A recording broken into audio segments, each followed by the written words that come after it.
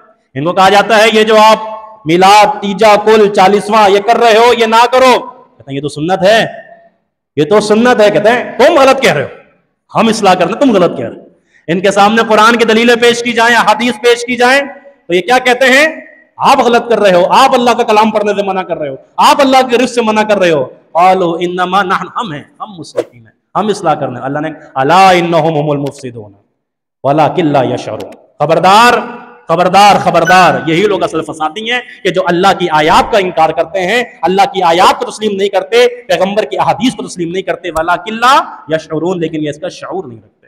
تو یہاں پہ اللہ رب العزت نے بدعتیوں کا بھی رد کر دیا کہ اگر تمہارے سامنے قرآن کی آیات حدیث پیش کر دی جائے تو مان لو اس کو، بلکہ کہیں گے نہیں یہ تم غلط کہہ رہے ہو، ہم صحیح ہیں۔ اللہ نے کہا یہ فسادی، ان کی وجہ سے فساد ہو رہا ہے زمین پہ۔ آگے اللہ نے فرمایا وَإِذَا قِيلَ لَهُمْ آمِنُوا كَمَا آمَنَ النَّاسُ، صحابہ کرام کا دفاع اللہ رب العزت نے کیا، بڑی معروف آیت ہے۔ فرمایا کہ ان سے کہا جاتا ہے کہ ایمان لے کر آؤ ایسے جیسے صحابہ ایمان لائے۔ ایمان لانا ضروری ہے، لیکن ایمان کس کی طرح لانا ہے یہ بھی یاد رکھیے گا کہ ایمان صحابہ کرام رضوان اللہ معیار وہ ہیں صحابہ کرام۔ تو یہ کیا کہتے ہیں الا انہم الصفہاء، ہم ان کی طرح ایمان لے کر آئے، کما آمن الصفہاء، جیسے بے وقوف ایمان لے کر آئے۔ معاذ اللہ، صحابہ کی معتبر جماعت کو ان لوگوں نے کیا کہا؟ بے وقوف کا۔ اللہ نے کہا اچھا میرے نبی کے صحابہ کو بے وقوف کہتے ہو؟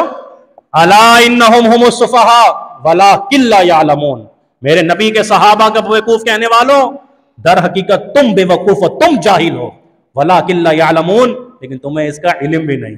ایک تو ہوتی ہے جہالت کہ جاہل ہے، دوسرا کہ جہالت کا بھی علم نہیں کہ ہم جہالت میں پڑے ہوئے ہیں، یہ کتنا بڑا جاہل ہو گیا۔ کیا قرآن کا انداز ہے، ولکن لا یعلمون، کیا ایک تو ہے جاہل، ایک تو جہالت ہے، پھر جہالت کا پتہ بھی نہیں ہے ان کو۔ اللہ اکبر۔ اور ایک بات یہ بھی پتہ چلی کہ اگر کوئی صحابہ پہ تبرہ کرتا ہے تو صحابہ کا دفاع کرنا اللہ کی سنت ہے، اللہ کا طریقہ ہے۔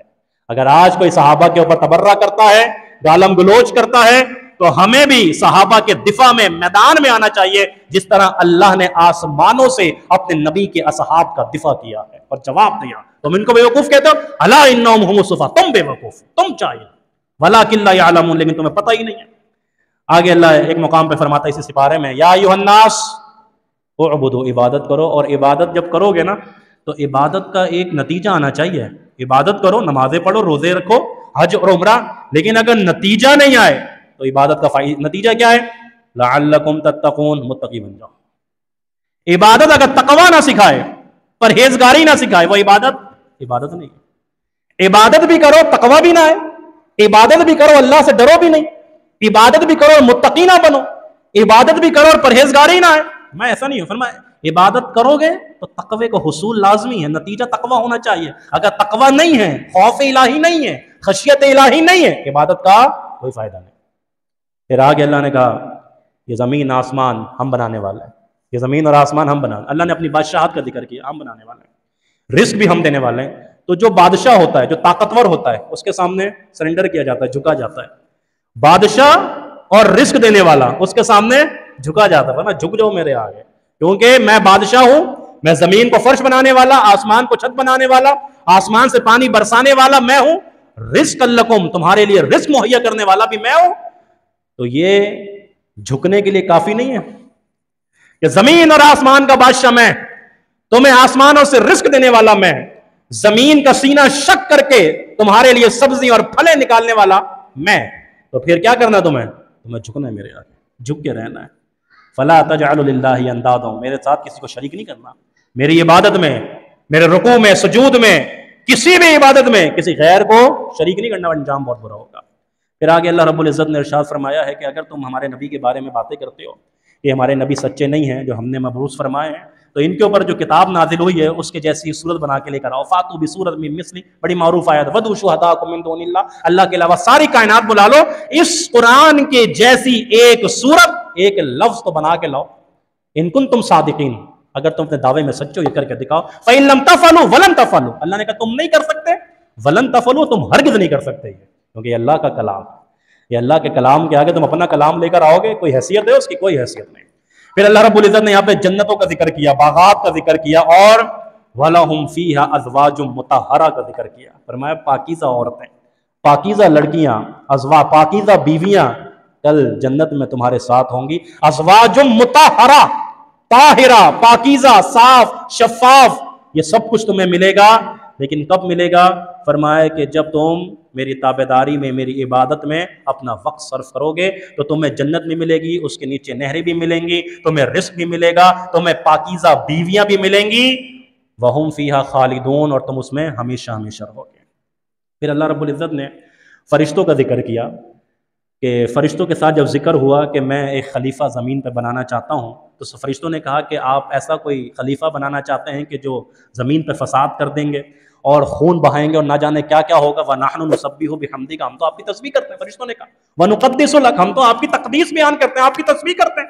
اللہ نے کہا اِنِّي أَعْلَمُ مَا لَا تَعْلَمُونَ، خاموش، جو میں جانتا ہوں تم تھوڑی جانتے ہو، جو مجھے پتا ہے وہ تمہیں تھوڑی پتا ہے. معلوم ہوا کہ فرشتے ہوں، جنات ہوں، یا انبیاء ہوں، یا بڑے سے بڑے کوئی پیر فقیر ہوں، وہ عالم الغیب نہیں ہوتے، انہیں پتہ نہیں ہوتا کیا ہونے. عالم الغیب کون ہے؟ اللہ. انی اعلم ما لا تعلمون، جو میں جانتا ہوں وہ تم نہیں جانتے، خاموش ہو جاؤ. اللہ اکبر. پھر یہاں پہ اللہ رب العزت نے ذکر کیا ہمارے بابا سیدنا آدم علیہ السلام کا. وَقُلْنَا يَا آدَمُ اسْكُنْ أَنْتَ وَزَوْجُكَ الْجَنَّةَ وَكُلَا مِنْهَا رَغَدًا حَيْثُ شِئْتُمْ. ایک باغ ہے، اس باغ میں بہت سارے پیڑ ہیں اور پھلوں کے پیڑ ہیں، اور کہا بھئی جس پیڑ پہ چاہو چلے جانا، پھل کھانا. وہ جو ایک دیکھ رہے ہو نا وہاں نہیں جانا.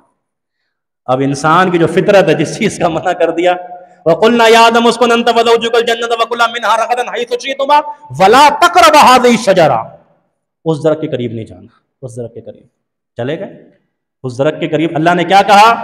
جب تم نے ہماری نافرمانی کری، اب معصیت کا نتیجہ یہ ہے کہ جو عیش اور عشرت تمہیں ملی تھی ہم نے چھین لی.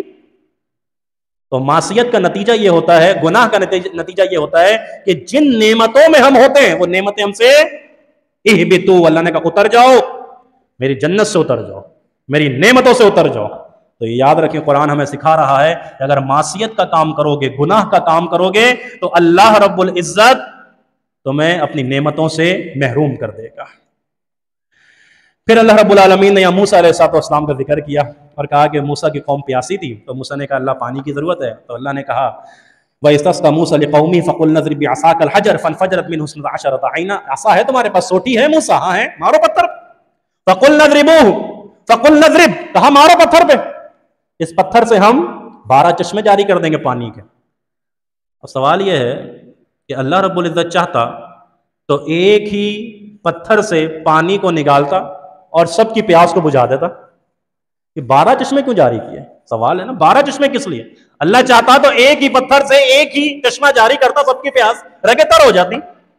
یہ یہودی ہیں، یہ آپس میں اتنا اختلاف کرتے تھے، اتنا اختلاف کرتے تھے، اتنی ان کی لڑائیاں تھیں، اتنے ان کے جھگڑے تھے، اتنے یہ فسادی تھے کہ یہ اس پہ راضی نہیں ہوتے. اسی لیے اللہ نے 12 قبیلوں کے 12 چشمے الگ الگ کر دیے کہ لڑائی نہیں کرنا. اب 12 قبیلوں کے 12 چشمے ہم نے الگ کر دیے کہ اب لڑائی فساد نہیں. اب مسئلہ یہ ہے کہ اب اس دور میں وہ تو ایک ہو گئے ہیں لیکن مسلمان جو ہے وہ الگ الگ ہو گئے. اب ان میں اختلاف اور پھوٹ، پوری اسلامی ریاست، اسلامی مملکت، وہ سارے کے سارے ممالک اسلام کے آپس میں دستوں کے ربا ہیں. وہ پہلے یہ لوگ ہوا کرتے تھے لیکن آج ہم ہیں. اللہ نے کہا اس لیے یہ غور اور غوث کیا گیا کہ 12 چشمے کیوں؟ 12 چشمے ان کی فساد کی وجہ سے جاری کیے گئے تھے. تمہارے 12 قبیلے، یہ لو اپنے 12 چشمے، ایک ایک چشمہ اپنے پاس پکڑو. اچھا ایک اور چیز ہے اس کے اندر، یہ بھی بڑی نقطے کی بات ہے. عصا ایک ہے، ایک وہی عصا ہے، اس عصے کو پتھر پہ مارو چشمے، اس عصے کو آپ سمندر پہ مارو، سمندر کا سینہ شق ہو رہا ہے. وہ عصا آپ پھینکو، وہ اژدہا کی شکل بن رہا ہے. وہ عصا حکم ہوتا ہے تو وہ لائٹ روشنی بن جاتا ہے. عصے سے اتنے سارے کام ہو رہے ہیں. عصے سے آپ موذی جانور کو بھی مار. موسیٰ کا عصا ایک ہی ہے لیکن کوالٹیاں الگ الگ ہیں. یہ کیوں؟ یہ صرف اس چیز کی اللہ رب العزت نے ہمیں یقین دہانی کرا دی، سمجھا دیا کہ ایک عصے سے یہ جو مختلف کام ہو رہے ہیں نا، فَقُلْنَا، ہم نے کہا ہے. عصا ایک ہی ہے، سوٹھی ایک ہی ہے، لکڑی ایک ہی ہے، طرح طرح کے جو کام ہے نا وہ کس لیے؟ فَقُلْنَا، کیونکہ ہم نے کہا ہے کہ ایسا ہونا ہے، تم یہ کرو. یہ عصا تھوڑی کچھ کر سکتا ہے، یہ تو تمہارے پاس ایک سبب ہے، اور یہ سارے کام کرنے والے تو ہم ہیں نا. ہم اسباب کے محتاج تھوڑی ہیں. اللہ اکبر. کیسے پیارے انداز سے اللہ رب العزت نے ہمیں یہ سمجھا دیا کہ دیکھو میں اسباب کا محتاج نہیں ہوں, مجھ سے دعا مانگا کرو, مجھ سے دعا مانگو گے میں تمہیں ایسی ایسی نعمتیں ایسی ایسی چیزیں عطا کر دوں گا کہ تمہارے وہم و گمان میں بھی نہیں ہوگا, اور ایسی ایسی جگہ سے دوں گا وہ بھی تم نہیں سوچ سکتے. اللہ اکبر. پھر ایک مقام پہ اللہ رب العزت نے یہاں پہ گائے والوں کا واقعہ ذکر کیا, وہ بڑا مشہور و معروف واقعہ ہے. ایک مقام پہ اللہ فرماتا ہے فَتُؤْمِنُونَ بِبَعْضِ الْكِتَابِ وَتَكْفُرُونَ بِبَعْضٍ, اور لوگوں تمہیں کیا ہو گیا کہ تم کتاب کے بعض حصے پر ایمان لے آتے ہو اور بعض حصے کا انکار کر دیتے ہو, بعض حصے کو نہیں مانتے ہو, بعض کا انکار بعض کو مان لیا. یہ ادخلوا فی السلم کافہ نہیں ہے. تمہارے پاس جب قرآن آ گیا, حدیث آ گئی, اب تم بولو جو میرے مطلب کی ہے میں ادھر سے لے لوں گا اور جو میرے مطلب کی نہیں میں اس کو چھوڑ دوں گا. نہیں, ایسا نہیں ہوگا. جو میرے مطابق ہے میں لے لوں اور جو میرے خلاف ہے, میری طبیعت کے خلاف ہے, میں چھوڑ دوں. فرمایا نہیں, ایسا نہیں ہوگا. اگر تم ایسا کرو گے تو اللہ رب العالمین کا عذاب بہت زیادہ شدید ہے. پھر ایک مقام پہ اللہ اسی سورہ بقرہ پہلے سپارے میں فرماتا ہے من کان عدوا لجبریل, کہ جو جبریل کا دشمن ہے, جبریل آسمان سے وحی لانے والے فرشتہ, جو اس کا دشمن ہے وہ یاد رکھے کہ وہ اللہ کا دشمن ہے. کیوں؟ جو ناقل کا دشمن ہے وہ منقول کا دشمن ہے. ناقل کون ہے؟ نقل کر کے لانے والے کون ہے؟ جبریل. اور نقل کر کے کس سے لے کر آ رہے ہیں؟ اللہ سے. تو جو ناقل کا دشمن ہوا, قرآن بتا رہا ہے جو ناقل کا دشمن ہوا وہ منقول کا دشمن ہوا ہے. یاد رکھنا. اسی طرح جو صحابہ کا دشمن ہے وہ اللہ کے نبی کا دشمن ہے. صحابہ کون ہے؟ ناقل ہیں. صحابہ کون ہے؟ ناقل ہیں, اللہ کے نبی سے نقل کر رہے ہیں. منقول اللہ کے نبی ہیں. تو لہذا جو صحابہ کا دشمن وہ اللہ کے نبی کا دشمن, جو جبریل کا دشمن وہ اللہ کا دشمن ہے. تو ناقل سے بھی محبت کرنی ہے, صحابہ سے بھی محبت کرنی ہے, تو اللہ کے نبی صلی اللہ علیہ وسلم. پھر ایک مقام پہ اللہ رب العزت نے فرمایا یا ایھا الذین آمنوا, اے ایمان والو. یہ صحابہ کی جماعت کو کہا کہ لا تقولوا راعنا, یہ جو تم اپنے نبی کو مخاطب, اللہ کے نبی صلی اللہ علیہ وسلم درس دیتے تھے, تبلیغ کرتے تھے, ظاہر سی بات ہے اسپیکر وغیرہ نہیں تھے, دور تک آواز پہنچنا تھوڑی مشکل ہوتی تھی, تو صحابہ کہتے تھے راعنا, رعایت فرمائیے اللہ کے نبی صلی اللہ علیہ وسلم, دور سے کہتے تھے. تو وہ جو بدماش تھے نا, گلی محلے کے بدماش تھے اور شریر لوگ تھے, وہ راعینا کو تبدیل کر کے نا تھوڑا سا راعینا کھینچ کے بول دیا کرتے تھے, کھینچ کے. اور اس کا مطلب کیا ہو گیا؟ اس کا مطلب ہو گیا اے ہمارے چرواہے, معاذ اللہ. تو اللہ رب العزت نے فرمایا یا ایھا الذین آمنوا, اے ایمان والو, لا تقولوا راعینا, مت کہا کرو. یہ شگوفہ لے کر آ جاتے ہیں, یہ مزید اس کے اندر بگاڑ پیدا کر دیتے ہیں. قولوا انظرنا, آپ یہ کہا کرو کہ اللہ کے نبی سن لیں ہماری بات, اللہ کے نبی ہماری طرف دیکھ لیں. یہ جملہ استعمال نہیں کیا کرو. اللہ رب العزت نے اپنے نبی صلی اللہ علیہ, اور پھر جب یہ بات ہوئی نا کہ جب ان لوگوں نے, ان بدماشوں نے, ان شریر لوگوں نے راعینا کہنا شروع کیا, اللہ کے نبی علیہ الصلوۃ والسلام کو سعد ابن معاذ کھڑے ہو گئے رضی اللہ تعالیٰ. سعد ابن معاذ نے اپنی تلوار نیام سے نکالی اور کہا خاموش, اگر اب دوبارہ تم نے یہ جملہ ادا کیا تمہاری منڈی تمہارے دھڑ پہ نہیں رہے گی, الگ کر دوں گا. تھوڑا احتیاط کرنا, یہ غیرت ہے. اور یہ اللہ کے نبی صلی اللہ علیہ وسلم کا محبت کا انداز ہے. اور یہی سعد ابن معاذ ہیں کہ جن کے انتقال پہ اللہ رب العزت کا عرش ہلا تھا, اور یہی ابن معاذ رضی اللہ تعالیٰ عنہ کہ جن کے جنازے کے اندر فرشتوں کا نزول ہوا تھا. سعد ابن معاذ ایسی غیرت, حمیت اللہ کے نبی علیہ الصلوۃ والسلام کے بارے, اگر اب جملہ ادا کیا تو تمہارا سر دھڑ سے جدا کر کے نیچے پھینک دوں گا. تو اللہ رب العزت نے کہا, ایمان والوں کو کہا کہ دیکھو اس سے ایک بات نکل رہی ہے, ایک مسئلہ کھڑا ہو رہا ہے. ایسا کیا؟ اب اگر کوئی ایسی بات ہے جو ہے بھی صحیح لیکن اس سے فتنہ پیدا ہو رہا ہے, چھوڑ دو اس کو. بات ہے بھی صحیح لیکن فتنہ پیدا ہو رہا ہے, تو قرآن سکھا رہا ہے, اللہ سکھا رہا ہے کہ اس کو چھوڑ دو. پھر آخر میں اللہ رب العزت نے کچھ حاسدین کا ذکر کیا.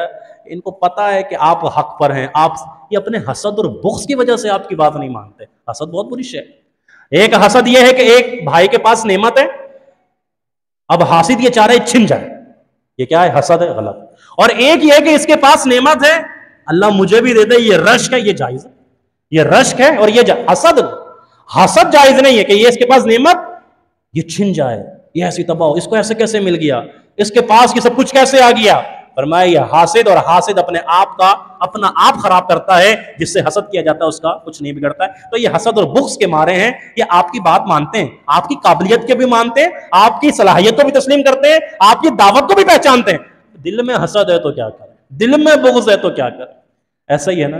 تو حسد اور بغض کی وجہ سے یہ آپ کی بات نہیں مانتے. حسد بہت بری شے ہے, یہ نیکیوں کو تباہ اور برباد کر دیتی ہے. پھر یہاں پہ آخر میں آخری صفحے میں اللہ رب العزت فرماتا ہے کہ فَإِنْ آمَنُوا بِمِثْلِ مَا آمَنْتُمْ بِهِ فَقَدْ اهْتَدَوْا. لوگوں, اللہ کو ایمان چاہیے, تمہارا ایمان کا معیار چاہیے, ایمان کی کوالٹی چاہیے. اچھے سے اچھا ایمان چاہیے، اور ایمان کی کوالٹی اور معیار اس وقت اچھا ہوگا کہ جب تم ایسے ایمان لے کر آؤ گے جیسے محمد رسول اللہ صلی اللہ علیہ وسلم کے صحابہ ایمان لے کر آئے تھے۔ اللہ اکبر۔ ایمان یہ چاہیے، ایمان کی کوالٹی یہ ہوگی جو صحابہ کا ایمان ہے، جو صحابہ کرام رضوان اللہ علیہم اجمعین کا طرز ایمان ہے۔ مومنوں، مجھے تمہارا ایمان ایسا چاہیے، فقد اہتدوا، بس تم ہدایت یافتہ ہو جاؤ گے۔ اور ایک چھوٹی سی یاد ابھی نظر سے گزری تو آپ کے سامنے بیان کر دیتا ہوں۔ وَإِذْ يَرْفَعُ إِبْرَاهِيمُ الْقَوَاعِدَ مِنَ الْبَيْتِ وَإِسْمَاعِيلُ رَبَّنَا تَقَبَّلْ مِنَّا إِنَّكَ أَنْتَ السَّمِيعُ الْعَلِيمُ۔ یہ ابراہیم علیہ السلام اور اسماعیل علیہ السلام جب بیت اللہ کی تعمیر کر رہے ہیں، اللہ کے گھر کو بلند کر رہے ہیں، تو مفسرین فرماتے ہیں کہ جو اللہ کے گھر کو تعمیر کرتے ہیں اور اللہ کے گھر کو بناتے ہیں اور اللہ کے گھر میں اپنی صلاحیتوں کو وقف کرتے ہیں، اللہ ان کو بلند کر دیتا ہے۔ یہ اللہ کے گھر کی بنیادوں کو بلند کر رہے ہوتے ہیں، اللہ رب العزت ان کو بلند کر رہا ہوتا ہے، ان کو عروج دے رہا ہوتا ہے، ان کو بلندیاں نصیب فرما رہا ہوتا ہے۔ اور ایک نکتہ یہ بھی ہے کہ جب آپ اللہ کا گھر تعمیر کرنے چاہ رہے ہوں اور اللہ کے گھر کی تعمیرات میں حصہ ملانا چاہتے ہوں، اور جب اللہ کا گھر تیار ہو جائے، تعمیر ہو جائے، تو دعائیں کیا کریں، ربنا تقبل منا انک انت السمیع۔ ابراہیم علیہ السلام نے کتنی پیاری پیاری دعائیں کری تھی اس وقت۔ تو اللہ کے گھر میں آ کے اور اللہ کے گھر کی تعمیر کے بعد اللہ سے خوب لو لگایا کرو، اللہ سے خوب مانگا کرو، اور اللہ رب العزت سے خوب سوال کیا کرو۔ اللہ رب العزت ہی نوازنے والا اور عطا کرنے والا ہے۔ یہ پہلے سپارے کی چند آیات تھیں جو آپ کے سامنے آج بیان ہوئی ہیں، اللہ کے حکم سے، اللہ کی توفیق سے۔ انشاءاللہ کل دوسرے سپارے کی جو آیات ہیں انشاءاللہ منتخب وہ آپ کے سامنے بیان ہوں گی۔ آپ دوستوں کا اسی طرح بیٹھنا دل جمی کے ساتھ یقیناً یہ ہمارے لیے نجات کا باعث ہوگا۔ اللہ سے دعا ہے اللہ ہم سب کو عمل کرنے کی توفیق عطا فرمائے۔ والسلام علیکم ورحمۃ اللہ وبرکاتہ۔